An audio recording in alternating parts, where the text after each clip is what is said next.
So I just basically finished watching Peter Grail, and I'm not necessarily gonna lie to you guys. Because that's kind of how I feel, honestly. It kind of feels like a kind of anime, right? You know? Like, I've seen people hype this anime up, talking about it's really good and all this type of stuff. One, I didn't realize it was like 12 minutes, which I was like, 12 minutes? Anime with 12 minutes? That's unheard of. Did they cut half the episode? Am I missing something? No, the anime literally has 12 minutes each episode, so that's kind of is what it is. So I'm watching through these episodes and just seeing the different cast of characters and all this type of stuff, and definitely there's a few picks and chooses that I would like to smash.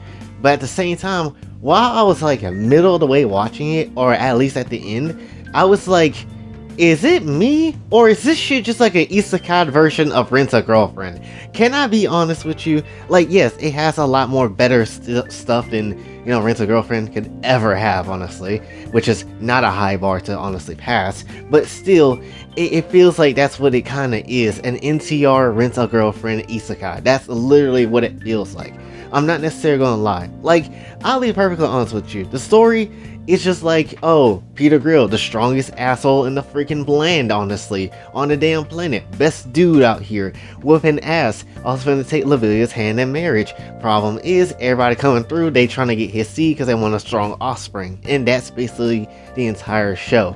And basically he has to dip and dodge, you know, while smashing, you know, all the other girls, and trying to make sure that the relationship between Lavilia and him still works out and everything, which you see where the NTR comes in, and you can see where the other nonsense comes through. Now, I'll say something about the fan service off rip, right? The fan service, it kind of is missing something. It's missing something, and honestly, it just doesn't feel complete. Like, don't get me wrong, there's moments in fan service where it's just wild, honestly. Like the two ogre girls being under the table naked as hell and he had no pants on. That was actually really wild, and they were trying to, you know, mess with him while he was trying to talk to the literal dude that's going to chop off his head if he's trying to cheat and whatever. That's like something. And then, like, you also had like a few other moments, like where the elf girl case basically like, yeah, if you don't do me, your dick is gonna basically fall the hell off, so you better do me, and that type of thing, which that was fun, right? But there's also things in it, just like, it feels like they could have gone in areas of the, you know, of the actual fan service and actually went off, but they didn't. Especially like any smashing scene, because we already know he does get some play, he does get some action, he gets some coup. But honestly, it's just like, I wish they kind of went into depth with it a little bit. Kind of like how Harem in the Labyrinth of Another World did, you know? Like, it used the fan service scenes at a wise time, and it was done fine. Even if it was Roxanne like over and over again, it was still done at a well-convenienced time, you know? So it wasn't like always the worst damn thing on the planet. It wasn't. Now don't get me wrong, I love the ogre titties, I love the elf titties, I love all those titties. But at the same time, I feel like the fan service could have been a bit better, honestly. Like, it just doesn't feel like there was any kind of substance to it. And I feel like that's kind of like the whole thing with the entire show, honestly. It just felt like it didn't have like the substance I was looking for, you know? Especially because you're thinking, oh, ecchi and Borderline 8 shows, they're just trash material. No, I would like to have them to have some type of substance to make me want to watch and keep going, honestly. Like, because I know Peter Grill has a season 2, but am I really inclined to watch season 2? Not really. I kind of don't care to watch season 2, even if they show even more Mimi titties and stuff like that, you know? I don't kind of care. I'm gonna be very honest with you. Like, they can give me Mimi and Elle titties and Lisa titties all day, but am I really gonna care for it if there's no substance? Not really, honestly. It is what it is, honestly, you know? Like, again, don't get me wrong, some of the gags are really good, but also there wasn't not, like, really hidden in the way I was hoping for. One gag was actually really funny, where Peter was on a date with Lavilia, and then basically all the other hoes try to come through, and he has to basically bang them on that same date, which is some shit. Honestly, that would be some bullshit, honestly. So yeah, that was like the one gag that was like, okay, that's kind of funny. But honestly, it just didn't have a lot of substance I was looking for, you know? It feels kind of like it falls flat in some places. And honestly, maybe it's because of the time of being 12 minutes. Maybe that's because that time. But other than that, I don't really I don't really feel like it's like I kind of can mess heavy with the show, honestly. Also, Peter Grill got some weird ass censorship. Like, I don't understand why they did it. Because, I mean, obviously, I watched the uncensored version. But, like, even with that, they got some weird moments where they just said, oh, we're going to be very selective of how we censor things.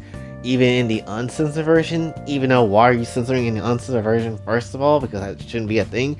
And secondly, it just be like, oh, we might show the characters having no vagina or penis's here, but then we're gonna block out in the next scene that he actually does, and then we have like another scene where we saw maybe Lisa's titties that is visible here, but in this bath scene it's not as visible, and all this other type of stuff, and it's just like, but why did you censor that?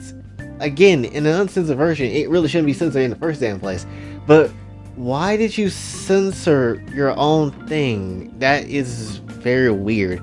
Maybe it's a Crunchyroll thing. I don't know if Peter Grill was ever on Crunchyroll, but maybe that's the reason why. But even still, it's just like I don't understand it. I do not understand it. That is such a weird thing, And then another thing too that kind of sucks about it is that the girls are kind of just banging Peter just for his kid. That's basically it.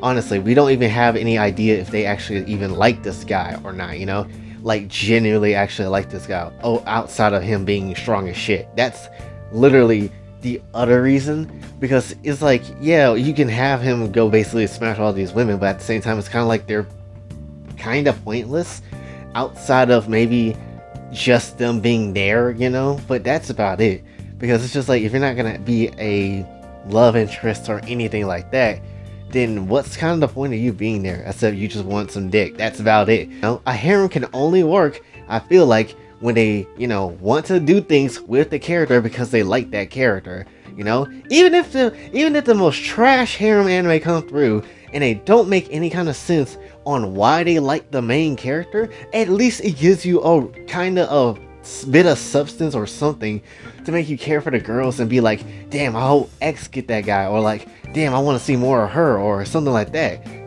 because that's kind of what I don't feel from Peter Grill. Like, there's specific ways of how you can handle ecchi borderline 8 shows, and this one I don't think did it well. And then if I had to make a guess, maybe some of them would care about Peter, but it's kind of hard to tell.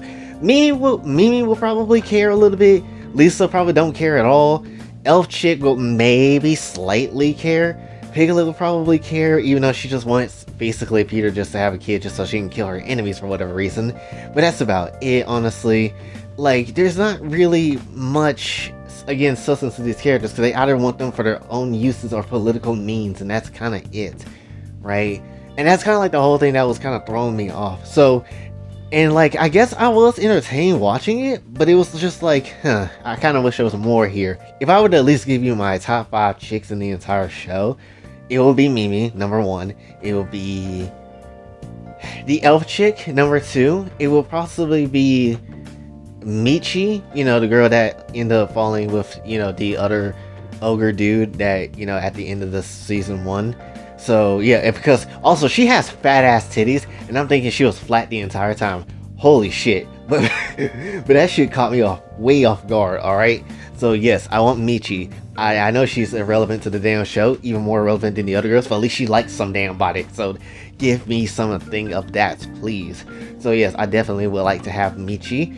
And when it comes down to this, I was also liking Lisa, and I also like Piglet. But Piglet is like the last person I would like to like, honestly, because there's no substance to her. Like, half of these women, there's no substance to them, honestly. So, I mean, honestly, the elf chick is like funny, at least, and she gives like good funny moments. Mimi is just, she's just blunt about things, just wants stuff. So like, I can deal with that, and Michi just kind of cute, honestly. I guess that's about it. But like, honestly, there's not really much substance to like every other character though, so it just kind of is what it is. So if I had to give this a whole anime a rating, it would just be a 6 out of 10. Like, I'm not even joking.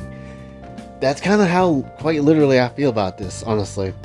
Maybe if it wasn't just a constantly taking advantage of Peter, or Peter really taking advantage of them in a situation, and maybe we explore those girls, how they actually feel and all this type of stuff in a more in-depth way. maybe I would care then, even though, and I will say this too, as much as I like the girls in this show, they're definitely not like top 10 harem chicks of all time. They're definitely not, because I can think like a few other shows with better looking harem chicks than this show. I ain't saying because I like now don't get me wrong. Mimi's fine as hell. I still want that, and the elf chick is fine as hell. Lisa's still fine as hell. All the women are fine as hell. But at the very same time, I can think of 10 other shows that could be even more sexier. So that's just how I feel. But anyway, when it comes down to things, it's just like if they had more time to just develop the characters and actually go in depth with them and actually see, do they really care about him or they just want his actual seed, then that would be fine. That would be absolutely fine, and maybe that would have maybe bumped the show up to maybe a 7 or an 8. But they just don't do that, and it's just like I'd rather watch the same fan service scenes of Roxanne getting banged in a harem in the labyrinth of another world versus just watching this entire show with everything it has. That's just kind of how I feel. So yeah, honestly, that's basically my entire review on Peter Grill season 1. Am I gonna watch season 2? I don't really know. Probably not, honestly. So that's just kind of gonna be the end of Peter Grill's journey for me. But hopefully you did enjoy. If you did, be sure to like, share, subscribe, hit the bell notification where you're out. Also follow me on Twitter if you'd like to join this channel, Patreon stable as well. And until then, it's boy Jay, signing off. Have a blessed day.